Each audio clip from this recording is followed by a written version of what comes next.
Statistikaya əsasən Azərbaycanlıların turist kimi ən çox üz tutduğu ölkələr arasında Rusiya ikinci yerdədir.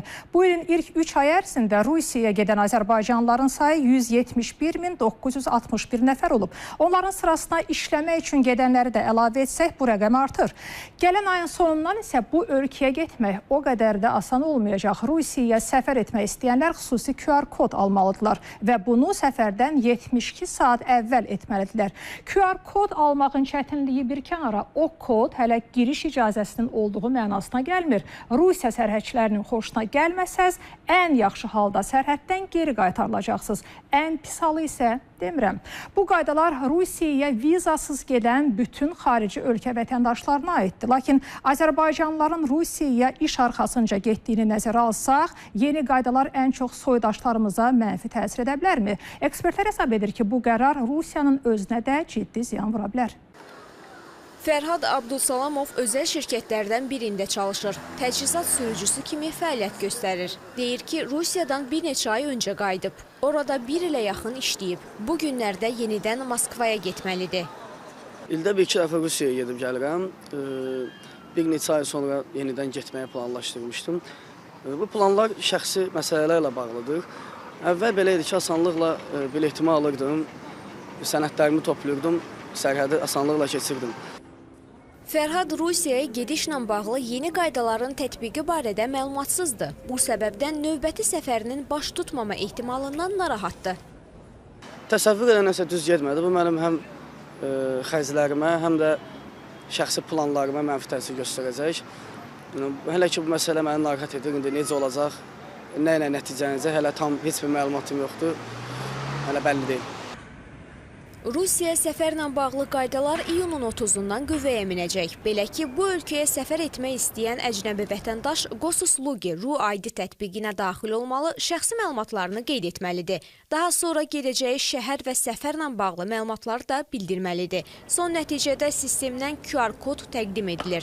Bu kodu əldə etmək üçün isə səfərdən ən az 72 saat öncə müraciət etmək lazımdır. Nəzərə alsaq ki, heç də hamı həmin o portallardan istifadə etmək iqtidarında deyil, ya məlumatsız olurlar və s. və ilaxır.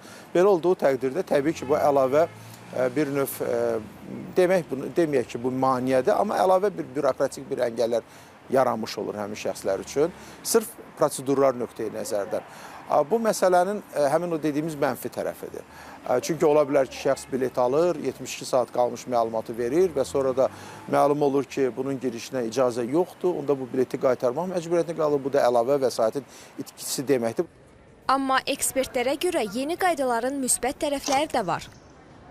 Azərbaycan vətəndaşları bilet alırdılar, xərc çəkirdilər və aeroporta gedirdilər. Rusiyaya daxil olduğunda həmin Rusiya aeroportlarından geri qaytarırdı.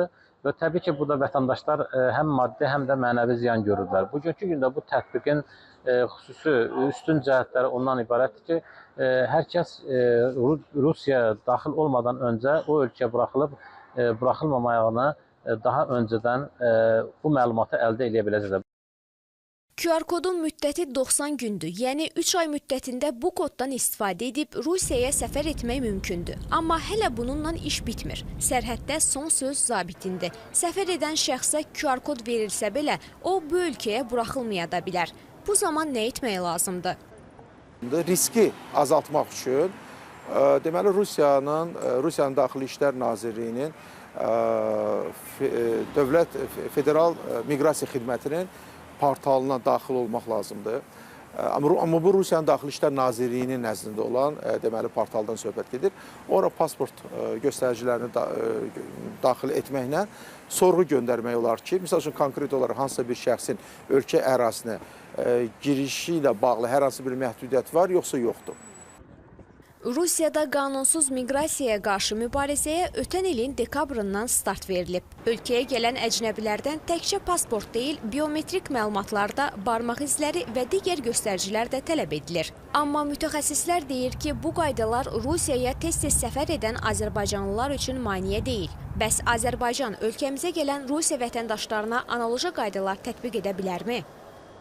Adətən dövlətlər arası münasibətlərdə siz dediyiniz o qarşılıqlı prinsip tətbiq olunur. Azərbaycanda hər hansı bir fikir yoxdur ki, Azərbaycan da eyni ilə Rusiya Federasiyasının vətəndaşları üçün deməli bu qaydaları tətbiq eləsin. Çünki yeni gəlmiş ki, burada situasiya da biraz fərqlidir. Misal üçün Rusiya ərazisində qanunsuz miqrantlar kifayət qədər çox saydadır və hökumət daha bundan sərt siyasət yürütmək niyyətindədir. Azərbaycanda isə miqrasiya prosesləri kifayət qədər uğurlu və effektiv şəkildə idarə olunur. Rusiya öz ölkəsini qanunsuz miqrantlardan təmizləməkdə israrlıdır. Amma bu israr ona turist itkisi hesabına da başa gələ bilər. İndi Rusiya əvvəlki Rusiya deyil. Qapılar var, amma açarları dəyişib.